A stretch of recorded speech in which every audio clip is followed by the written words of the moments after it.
Hello and welcome to another episode of Epic Geek Out, the only show on the internet that can actually assemble the Avengers. I'm your host, Chad. I'm your host, Rob, and today we're going to be doing things a little out of the order, doing our movie on Thursday, but for today we have a bunch of comic book reviews, all Avengers related, some A+X for you, some Uncanny Avengers, and some normal Avengers in your face. Nice. And on Thursday we're going to be talking about the epic, huge film, long awaited, from Peter Jackson, The Hobbit. Like always, you can check us out on Facebook, facebook.com/epicgeekout, and also check out the website, www.epicgeekout.com. You can check us out over at Twitter @EpicGeekOut, and also make sure you subscribe to our YouTube channel. That way you'll get all the new episodes when they come out. So let's get into some comic stuff.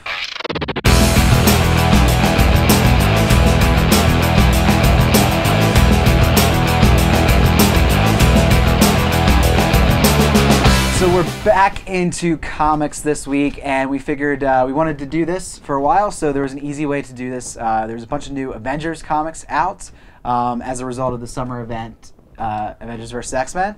Some following that storyline, others not. Yes. So. The first of which is A+X. Rob, hold on. I'm going to do my best Vanna White here. A+X is sort of like the verses from Avengers vs. X-Men. They're little vignettes. There's 2 per issue, team-ups, if you will. And they're all different writers and artists, different art styles, whatnot. The second one, which follows directly after the events of Avengers vs. X-Men, is Uncanny Avengers, which is Rick Remender and John Cassidy, I guess it is. Blends up my shirt, but... So we read 2 issues of each of those, and then the final Avengers comic that we read, we only had the first issue of, is just Avengers #1.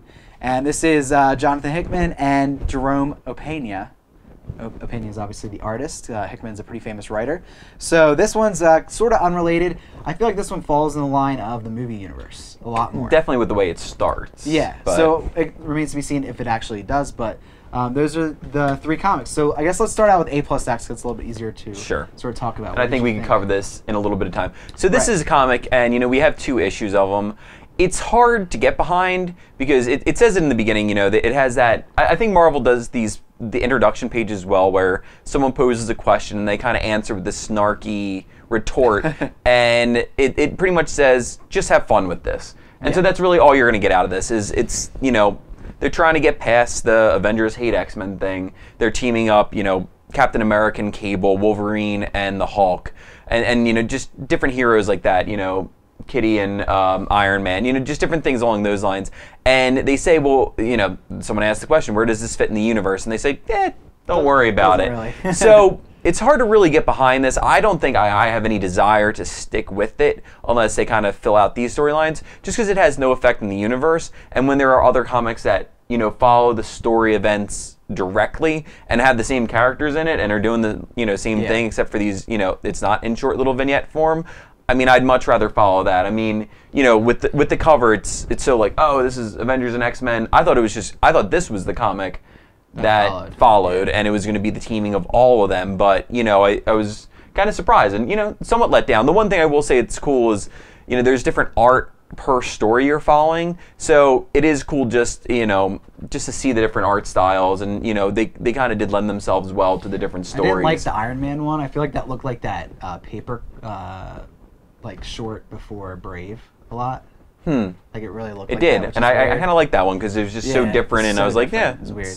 Yeah, I agree. I think comics are short in and of themselves already, so now you're cutting them in half. It's like there's no real amp up to the story, and it worked for the Versus ones because they were just basically battles, and which was cool. And they were also extended pieces of what was the story, and they actually did fit in the universe. And but like this there was some interesting story. Like I really liked the Hulk one and the Wolverine. I thought that was the best out of all of them. I would like to see that finished too. But I don't know if it's going to be finished or what's going to kind of happen with that. So let's move on to Uncanny Avengers, because that was kind of the much anticipated post Avengers vs. X-Men world, where, can we say this? It's kind of a spoiler, but you find out in the beginning. Yeah. It's from a spoiler if you haven't read Avengers vs. X-Men and you don't want to know what's going on in the universe. Xavier is dead, Charles Xavier. So, which kind of caught us off guard in Avengers vs. X-Men. I mean, we said that we didn't feel it gave us enough points to that, but yeah, so it follows kind of that and the ramifications of now there's more mutants again, and the world is once again frightful of them, and what kind of happens through that storyline. So yeah, this was a little bit more interesting because it was a storyline. So. Yeah, this was my favorite out of all the ones that we picked up at the store, just because it did follow the story. You know, I was invested in Avengers vs. X-Men. I had all the issues, all the verses. You know, I got behind that storyline. Really liked where it was going. You know, the X-Men are, you know, like I said before, some of my favorite from growing up with, you know, the cartoon and things like that. And I like the fact that we got to see this story progress, see some of the characters, you know, again, this is a spoiler, so sorry, but like, you know, Cyclops is in jail. Right. You know, they bring in his brother to lead a team, to be the face of the mutants. You know, Logan is Wolverine's, he's kind of going through this, like, this crisis of, you know, all of this was for nothing. And, you know, it kind of had some impact,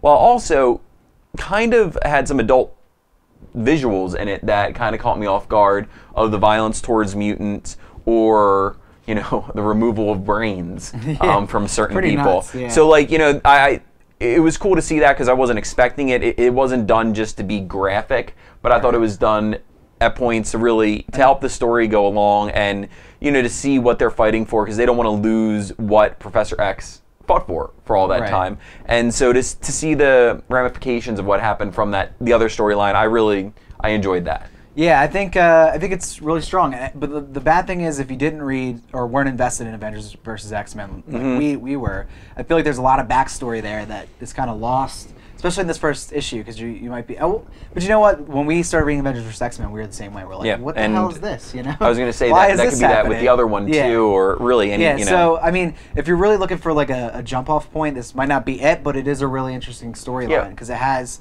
some really interesting things going on. I wasn't really not a big fan of that Professor Xavier is dead, but I think that the villain plot that kind of uses his death to propel the plot forward is really cool and interesting, and I'm excited to see. And they introduced some villains that I am not aware of. I might, you know, those were weird. I'm not sure of them, and it had some very interesting names to them. Yeah. But, you know, they're led by a very visible character from the Marvel universe, and, you know, it's cool to see him. You know, back. Yeah, so. and I think the way he goes about doing it's cool. Scheme is pretty cool, and it's like, how they Agreed. do this, you know? Agreed.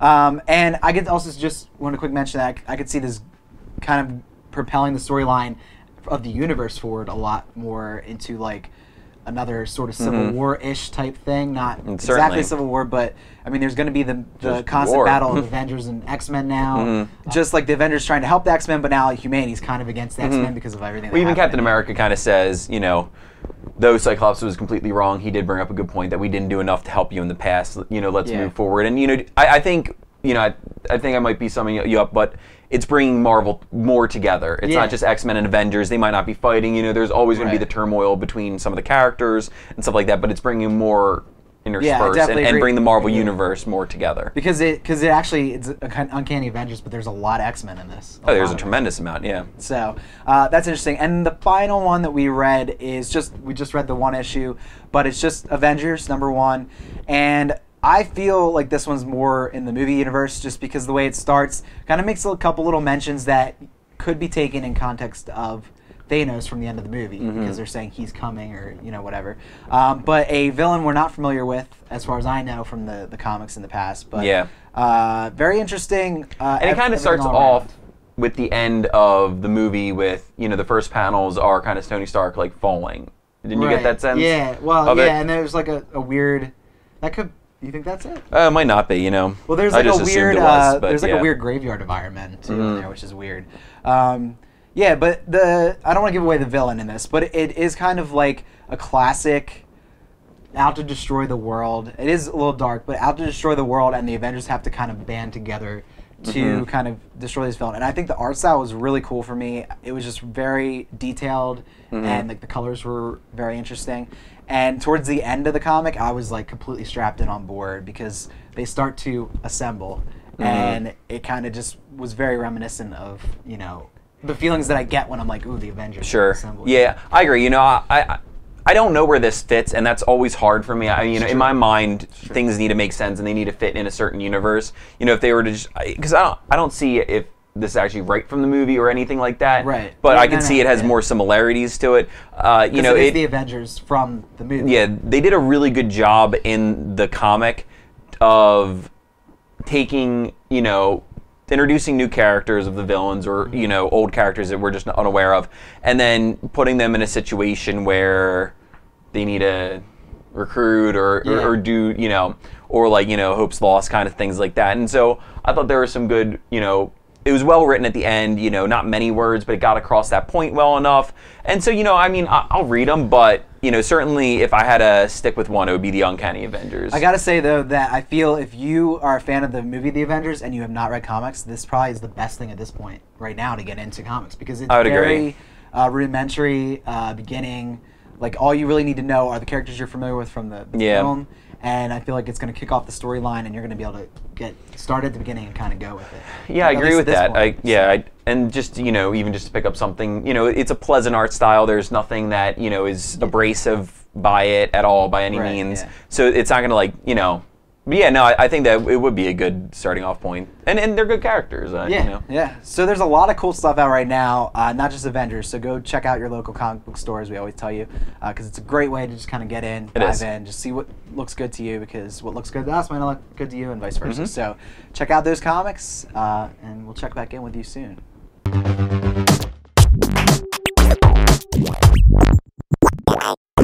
So we have some cool things to tell you about today. As always, we got some geek thanks for you. So Rob, what are you thinking about today? I'm going to thank a show on Netflix that both of us have now just started watching and fits in our wheelhouse. I mean, if there is a demographic, it's us for this show. You know, 18 to 20-year-old male that plays fantasy football. I mean, it's... I was just thinking of, like, crude humor loving people, which is us. So. Loving people?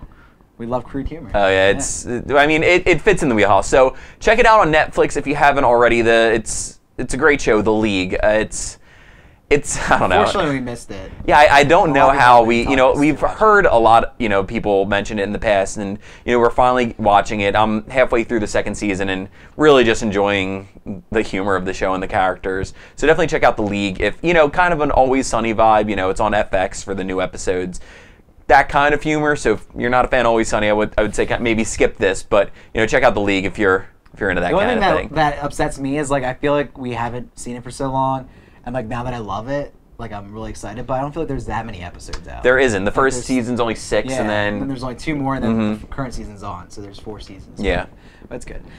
So I'm going to thank a short film today that I caught finally. It's been out for about almost a year now, I guess.